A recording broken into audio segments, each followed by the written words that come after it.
வணக்கம். 2026 சட்டமன்ற தேர்தலில் எடப்பாடி பழனிசாமியினுடைய நிலைப்பாட்டை அவர் உறுதிப்படுத்த வேண்டும். தேசிய ஜனநாயக கூட்டணி ஆட்சி அமைகிறதா? எடப்பாடி பழனிசாமி தலைமையில் தனித்து ஆட்சி அமைக்கப்படுகிறதா என்று சொல்லிவிட்டால், அதிமுக தொண்டர்கள் அவரவர்கள் பணியை செய்யத் தொடங்குவார்கள். எடப்பாடி பழனிசாமிக்கு ஒரு பிரச்சனை என்றால் டெல்லிக்கு ஓடுகிறார், அமித்ஷா காலில் விழுகிறார், அமித்ஷா சொல்வதற்கெல்லாம் தலையாட்டுகிறார். மீண்டும் தமிழ்நாட்டுக்கு வருகிறார், இல்லை பிஜேபியோடு கூட்டணி இல்லை, ஒட்டும் இல்லை, உறவும் இல்லை என்கிறார்.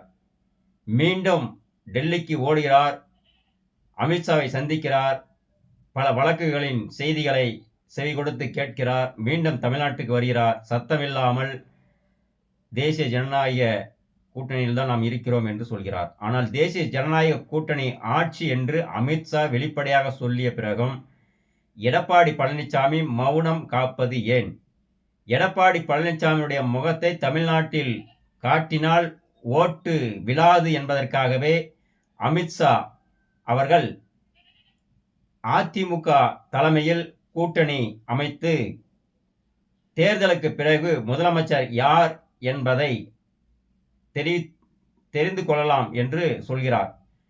இதை ஏன் எடப்பாடி பழனிசாமி அமித்ஷாவிடம் தேசிய ஜனநாயக கூட்டணி சார்பில் எடப்பாடி ஆகிய நான் தான் முதலமைச்சர், என்னை நீங்கள் ஆணித்தரமாக அறிவியுங்கள் என்று சொல்வதற்கு ஏன் தயங்குகிறார்? பாஜக தமிழ்நாட்டில் கால் ஊன்றவும் தமிழகத்தில் ஆட்சியில் பங்கு பெறவும் அதிமுகவில் இருக்கக்கூடிய தொண்டர்கள் உழைத்துதான் பிஜேபியை தமிழ்நாட்டு மக்களுக்கு அடையாளப்படுத்த வேண்டுமா என்ற கேள்விகள் அதிமுக தொண்டர்கள் மத்தியில் பரவலாக கேட்கப்படும் கேள்வியாக இருக்கிறது. ஆனால் எடப்பாடி பழனிசாமி தன் மீது உள்ள பல்வேறு வழக்குகளில் இருந்து அவர் தப்பித்துக் கொள்வதற்காக வாய்மூடி மௌனியாக 2026 சட்டமன்ற தேர்தலை நோக்கி பயணிக்கிறார். இது எதை காட்டுகிறது என்றால், ஒரு தலைவன் தன்னை எதிர்க்கின்ற யாராக இருந்தாலும் எதிர்த்து கேட்க துப்பில்லாதவர்தான் அதிமுகவில் தலைவராக தொடர்கிறார் என்றால், அப்படிப்பட்ட தலைவர் அதிமுகவிற்கு தேவையில்லை. இதய தெய்வம் புரட்சி தலைவி மாண்புமிகு அம்மா அவர்கள் 2014 பாராளுமன்ற தேர்தலில் தமிழ்நாட்டைச் சேர்ந்த இந்த லேடியா, குஜராத்தை சேர்ந்த மோடியா என்று உலகறிய ஒரு ஒப்பற்ற கேள்வியை கேட்டார்கள்.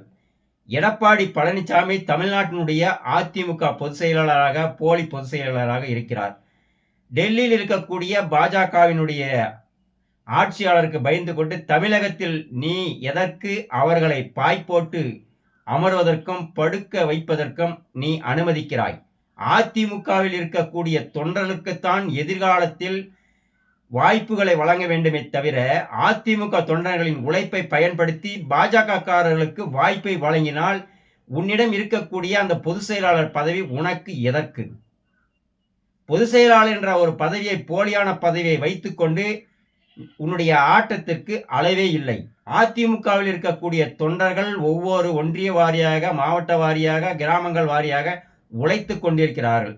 அங்கெல்லாம் உள்ளாட்சி பிரதிநிதியாகவும் கூட்டுறவு பிரதிநிதியாகவும் பல்வேறு நிலைகளில் பாஜகவினருக்கு பங்கு கொடுக்க அதிமுக தொண்டன் என்ன கிள்ளுக்கீரையா பழனிசாமி?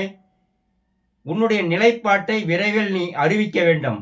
அதிமுக தனித்து ஆட்சி ஆளப் போகிறதா, இல்லை தேசிய ஜனநாயக கூட்டணி ஆட்சியோடு அதிமுக ஆட்சி அமைத்து பாஜகவினருக்கு மந்திரி சபையில் இடம் கொடுக்க போகிறதா என்பதையெல்லாம் நீ தெள்ள தெளிவாக விளக்கினால் மட்டும்தான் 2026 சட்டமன்ற தேர்தலை அதிமுக தொண்டர்கள் எதிர்கொள்வார்கள். நன்றி, வணக்கம்.